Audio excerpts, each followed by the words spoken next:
Hello, I'm Anna Maria Tremonti, and this is The Current. Susie McKinnon always knew that when it came to the way we remember experiences in our lives, she was different. But it's hard to say exactly how. And it was a visit to Toronto's Baycrest Health Sciences Centre 8 years ago that finally helped her unlock the mystery. Researchers there studied her and two other patients with similar symptoms, and ultimately discovered what they believe is a new condition called severely deficient autobiographical memory syndrome. So for some insight in what it's like to live with this syndrome, Susie McKinnon and her husband of 35 years, Eric Green, joins me now. They're in Tacoma, Washington. Hello. Hi. Hi. Susie, let's start with you. Can you help us understand severely deficient autobiographical memory syndrome? Explain to me how your memory works. Well, I guess it seems to work like most people for facts and figures and things that you can learn in your life that you use on a day-to-day level. But what's missing, evidently, is the ability to relive or re-experience events that happened to me personally in my life, like my wedding or being a child or going to a carnival or anything like that. So, in other words, you experience something and you're in the moment, but you can't recall it how long after? They don't know for sure, but it seems like immediately after. I can use some kind of familiarity with the experience so that I can talk about it, but I can't really re-experience it, evidently, right after it happens. Okay, well, I want to get some examples from you, and you have brought some photos in of your wedding day, and I've got them here on my iPad, so we can look at them together. Okay. First of all, Susie, what do you remember about the day of your wedding and the day the photos were taken? Well, I kind of use the word remember differently than most people do, I've found out. But for me, what I know about my wedding day is that it was a November day, and it was relatively sunny that day, which was unusual for the Chicago area in November. And evidently our friends had, without us knowing, planned to ambush us at the courthouse. And so they drove there before we got there, evidently, and hid inside because it was a little nippy outside, I guess. And we didn't see them at all while the ceremony was going on. And then they were out on the steps when we came out of the courthouse building. They knew we weren't the type of people that did any traditional stuff, and so they brought everything with them. They made us toast each other with champagne glasses. They brought a cake that we had to feed each other a piece of. They did a good job of serenading us also. I think they sang to us out on the steps of the courthouse. Yes. Oh, that's really nice. Now, I've got some pictures, and actually we are posting them online, cbc.ca/thecurrent, so our listeners, as they listen, can actually take a look too. And so there's one here. Eric, you're looking really happy. She's got her arm in yours, and you're holding a white box. Tell me what you remember. What does that picture tell you?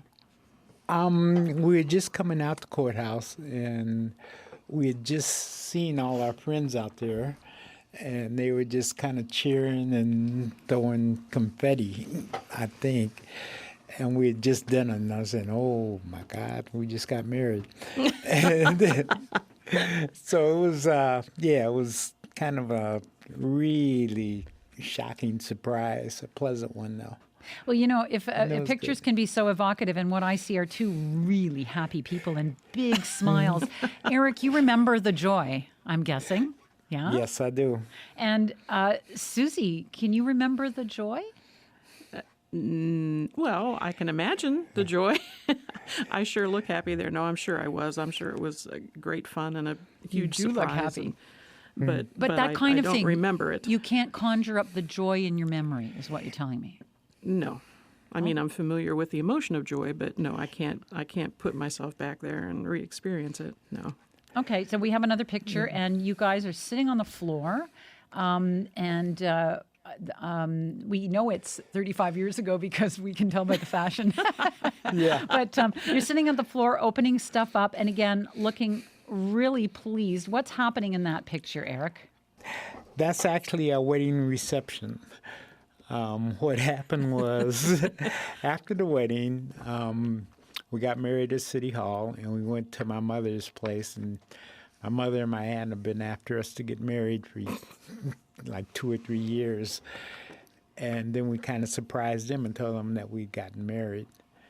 And we took them to a Chinese restaurant that some connection with Susie's work, and they gave us a free Chinese dinner. And then we went on a one-day honeymoon, and then we had to go to bowling the next day.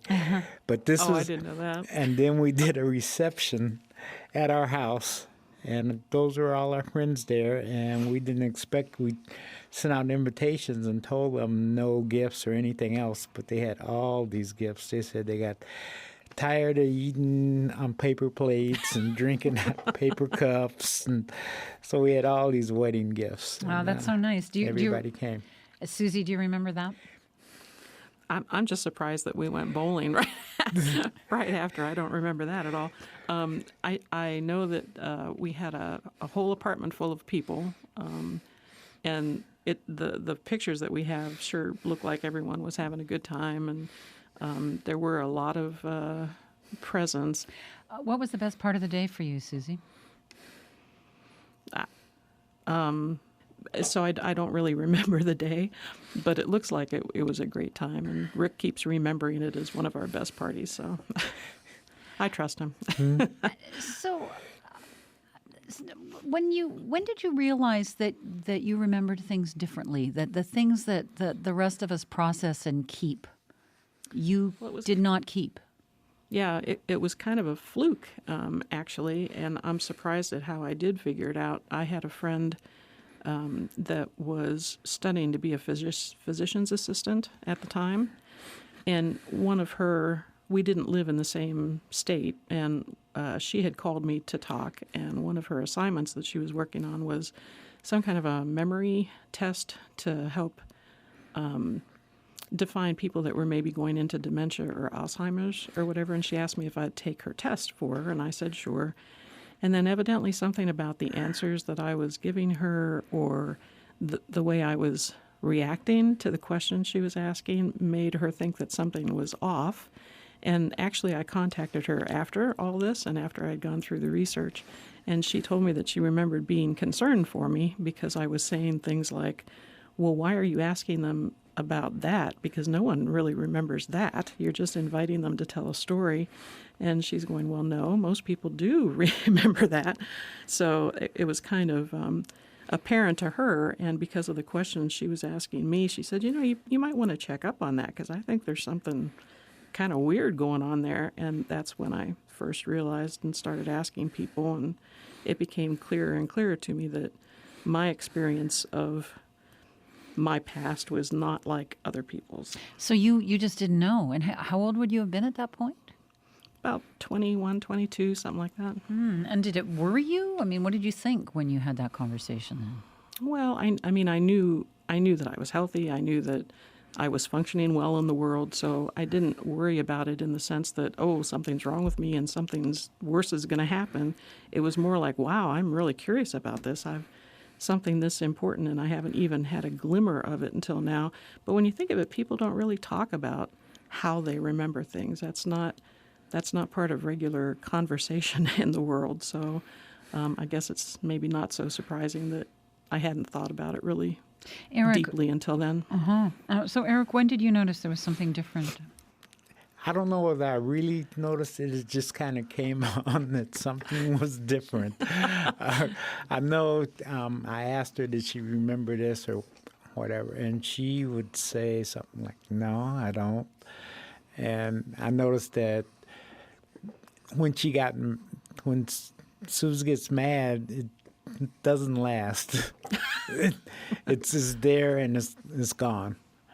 And is that because you can't remember? Grudges. I guess he thinks it's why we've stayed together so long. So I don't. You're forgiving. Well, but so Eric, what did that mean for you? Like, did she remember your first date, that kind of thing? Like when you first started seeing each other, were there gaps in her memory of what the two of you were doing together?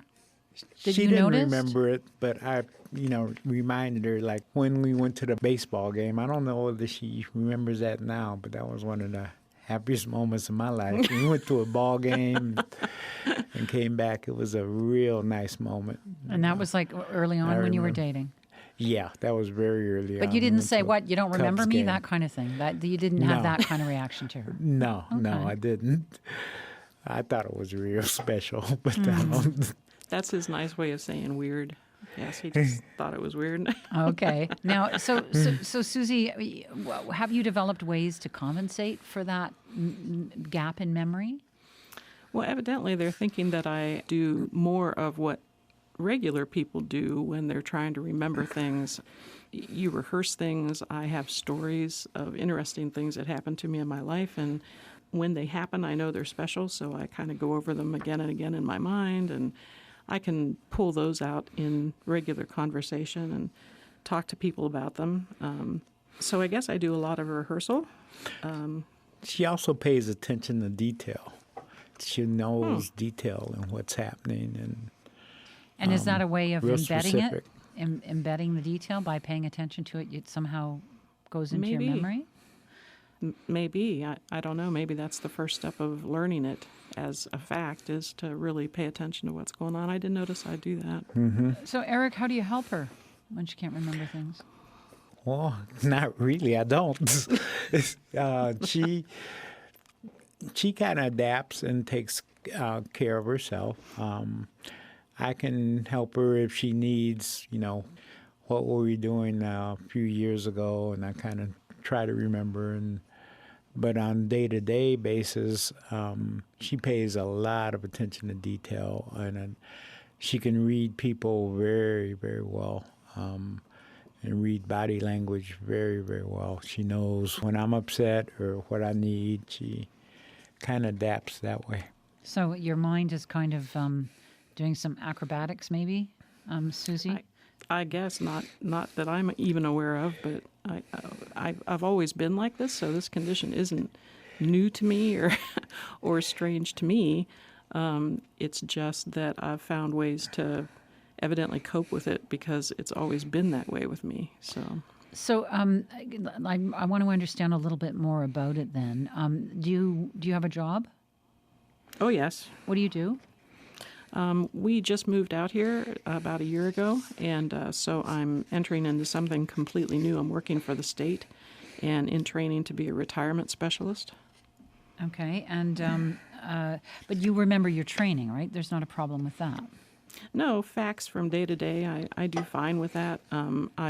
Most of my experience throughout the years has been in association management, and I've been director of operations and staff vice president for various associations like home builders and business incubators, and most recently in Ohio for the tourism industry. So would you remember where you, like if you're driving down the street, you remember where everything is, you remember where you park your car, that kind of thing? Yeah, that seems to be, at least for me, a very separate kind of knowledge because I've got a very good spatial memory and navigation. I can still not visualize so much, but it's like I have a street map in my mind, and so I'm always aware of north, south, east, west, and cities that we've lived in many years ago. I could probably find my way around even now. But if you drove down the street and met a friend for lunch, a week later, would you remember that you had lunch and remember what they were wearing, that kind of thing?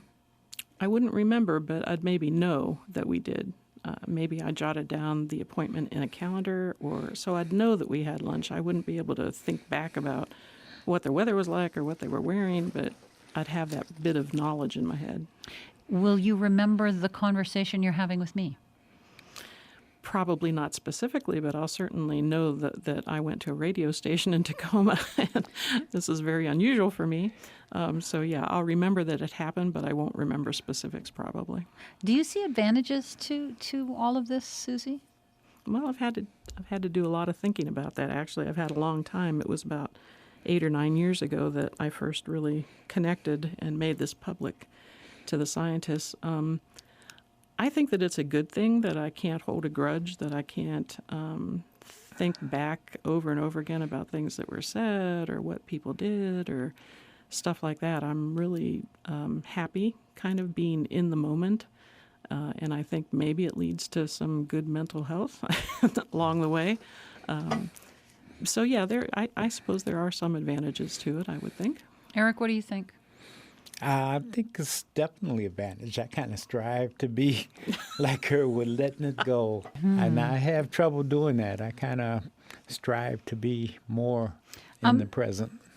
Well, you did make contact with Dr. Brian Levine at the Baycrest Health Sciences Center. What was it like to have somebody actually get it and to find a medical way to explain what your memory was doing? I don't think I can even put it into words how amazing that was to me and what a relief it was. I was really very scared, very hesitant to come forward with this. Before then, maybe 5 people, maybe 6. I had told about this, and most of them didn't get it because I couldn't really describe it to them. And people's first reactions are, well, sure, your memory's bad. I don't remember everything about when I was young either. And yes, I understand that's true, but this really is different, and it's very hard to wrap your head around it when that's not your experience. So it was wonderful, just wonderful. I was so curious, and I had been doing research on my own, but to suddenly have this whole community of people that understood what I was talking about and were affirming, the theories, the hypotheses that I had, and it was wonderful to make contact with them, yeah. And since that, others have come forward. How does it feel to know there are others with similar memory loss? Again, it's amazing to me because this feels like such a singular, isolated, personal experience. It's wonderful to have other people coming forward and saying, oh, yeah, me too. And it's great for the research if they can contact Brian and take some tests and questionnaires and narrow down to see if we can find more people like this. It'll just help them find more answers. And if it lets other people feel more, quote, normal, that they're not alone in their experience, that's great. But I also know that there's some possible payoffs research-wise with Alzheimer's and dementia and other memory problems all down the road. The more that they can learn about how memory works and what goes wrong sometimes, the more power they'll have to do applications to help people. Well, it's really interesting to talk to you both. Thanks for taking the time. Thank you. Thanks for the interest in it. Susie McKinnon has severely deficient autobiographical memory syndrome. She and her partner, Eric Green, joined us from Tacoma, Washington. Well, Dr. Brian Levine is a neuropsychologist. He's also the chief scientific researcher at Baycrest Health Sciences Center. He conducted the research on Susie McKinnon and 2 other people, and then co-wrote a paper identifying severely deficient autobiographical memory syndrome. Brian Levine joins me in Toronto. Hello. Hello. So when Susie McKinnon first told you about her memory, how intriguing a mystery was it to you? I do get contacted by people with various memory complaints or various issues, and so they don't always turn out to be scientifically interesting. And so the first thing I did was talk to her, get some more information, and then I became convinced that we had a real interesting scientific curiosity on our hands. Okay, so maybe you can, from a medical point of view, tell us a little bit more about what this is. Okay. I can tell you that there are many different forms of memory. So the memory isn't just one thing, and I think that's where people might get stuck in terms of understanding this. So Susie mentioned spatial memory, for example, which is a type of memory. And then there's factual memory, or remembering facts or understanding, learning how to do something. And then there's this thing we call episodic memory, especially episodic autobiographical memory, and that's the part that seems to be missing, which is the remembering and re-experiencing from a first-person perspective the details of past events. So, and is it that they forget things or they never create a memory in the first place? Excellent question. We don't know. To study that, we'd have to look at sort of the time course of things. And you did ask about that, and she said she seemed to think that she doesn't actually form the memory in the first place. But we would think after experiencing something, say 5 seconds later, she would be able to report it back in quite some detail. So it could be a very rapid forgetting where after a few minutes, for example, all that's left are kind of the bare bones facts. So one theory of what may be happening here is that the bits and pieces that we do remember and retain as episodes and we can mentally travel back to, that's what's missing. Now, what did you find when you studied the brains of the people you were studying? We did several different brain imaging studies, and we did a structural brain scan, just looking for any structural damage, stroke, shrinkage in parts of the brain. And we didn't see anything overtly, but when we did computerized measurements of part of the brain called the hippocampus in the medial temporal lobe, we did find in all three of the subjects that there was an asymmetry. The right hippocampus was smaller than expected, especially when compared to the left. So that pointed to a structural change. Now, we don't know if that's chicken or the egg, because it could be smaller from disuse, or it could be smaller because they were born that way. Okay, so what impact does this syndrome have on the lives of the people that you've diagnosed? Well, that's what we're trying to figure out. So the three cases that we studied, we were very careful to rule out any history of trauma or depression or certainly brain disease or dementia. So all three are healthy and are functioning. We can't detect any impact other than it being a nuisance or unable to recollect things.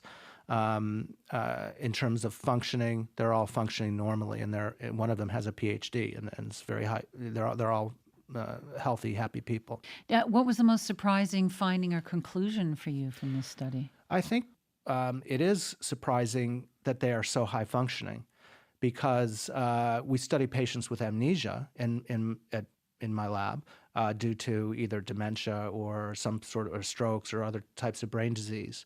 And of course, that's a handicap. Whatever happened in terms of this syndrome, they're born that way. And so when you start out with that, the brain develops compensation.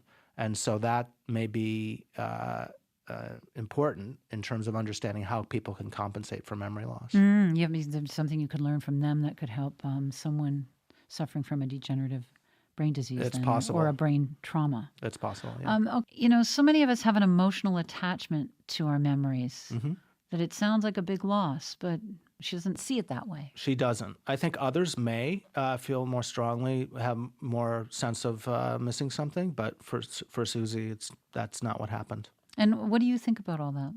Like, where do you come down on the need for that emotional? Well, I mean, my memory is is not great, but it's not like Susie's. So I'm like many of your listeners who can't really imagine what it's like, and so that's fascinating to me.